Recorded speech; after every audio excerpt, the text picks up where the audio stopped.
Hey everybody, in this video I'm going to be talking about how a J-2 spouse can help out their J-1 visa holder partner. If your visa is H-1B, your H-4 dependents can also learn a lot from this video. Make sure to subscribe to my channel and follow my Facebook page if you haven't already. I also wrote a book called A Foreign Teacher's Guide to U.S. Teaching Application. If you buy the book, you'll get a whole year of coaching on the application process for J-1, H-1B, and international schools worldwide, all without placement fees. Check the description for more information. J-1 visas allow dependents to come to the U.S.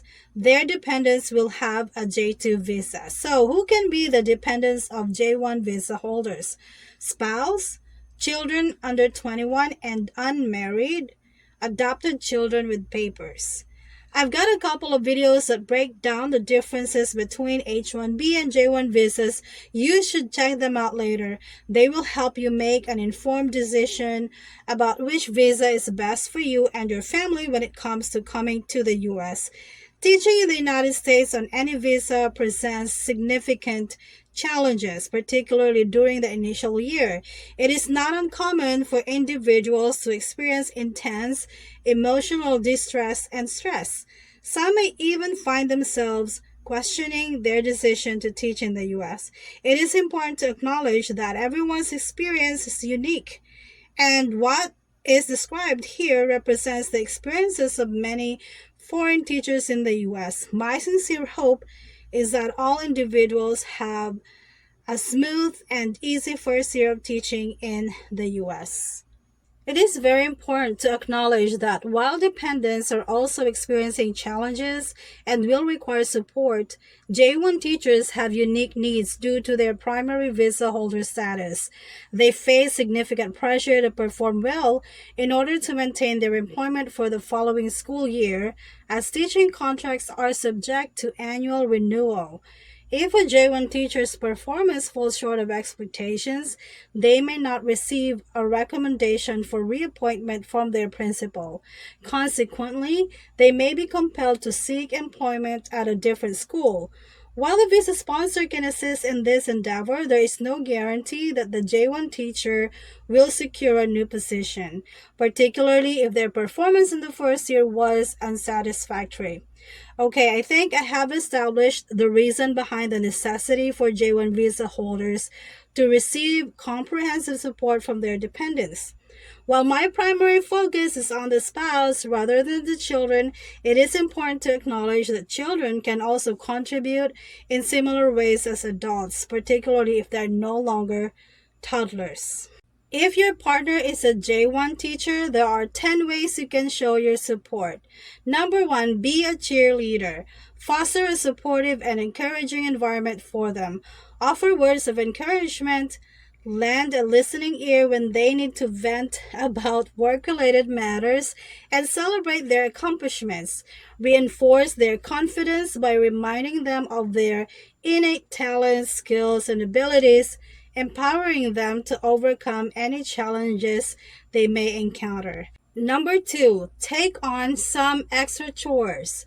In order to provide your spouse with some respite to unwind and focus on their teaching responsibilities, it is advisable to extend a helping hand with household tasks. J-2 visa holders can obtain an Employment Authorization Document or EAD, enabling them to seek employment and have a job of their own, which would mean that they will also experience job-related stresses. Nevertheless, it is essential to recognize that the duration of your stay in the United States is contingent upon the J-1 visa holder. If they are overwhelmed by work-related stress, struggling to adapt to the new educational system and cultural norms, and returning home only to encounter additional chores instead of obtaining much needed rest, they may be unable to successfully complete the program. Number 3, be a social butterfly. Make an effort to get to know your partner's colleagues and friends. This will help them feel more connected and supported. Number 4, help with paperwork. Assist your partner with any paperwork or administrative task related to their job. Ask them how you could be of help and whenever you could, then help them. Number 5, be patient. Remember that teaching can be a demanding job. Be patient and understanding when your partner is feeling stressed out or tired. Number 6, encourage and support professional development. Foster and encourage your partner's aspirations for professional growth. Motivate them to participate in conferences, workshops, and other educational opportunities that align with their career goals. Anticipate their involvement in professional development activities which may extend beyond regular school hours or during weekends. Your support in this endeavor is crucial. Compensation for these activities will be provided in addition to their base salary.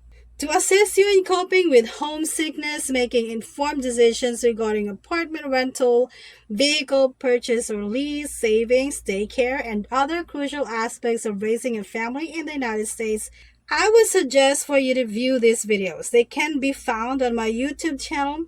If you have not already done so, please consider subscribing. Alright, let's continue to number 7. Be their rock. Be a source of strength and stability for your partner. Let them know you're always there for them no matter what. Number 8. Be there for them emotionally. Relocating to a foreign nation and commencing a new employment can induce considerable stress and feelings of being overwhelmed. During this period of adjustment, you and your spouse should offer emotional support and encouragement to one another. If religious beliefs are held, praying together as a family, attending church services, and participating in church-related activities can be beneficial in fostering a sense of community and finding solace. Number 9, support their need for a me time or hobbies. You know what? You can totally get your spouse to starting hobbies like playing sports or doing some creative stuff. And it's important for both of you to have some me time to do your own thing and have fun. And it's even cooler when you support each other in your hobbies. For instance, my husband drops me off at my favorite craft store, Hobby Lobby, and waits for me. When I'm done, I text him and he picks me up.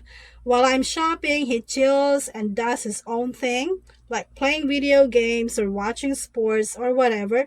That way, we both get to do our own thing and have some fun. Number 10, explore the new country together.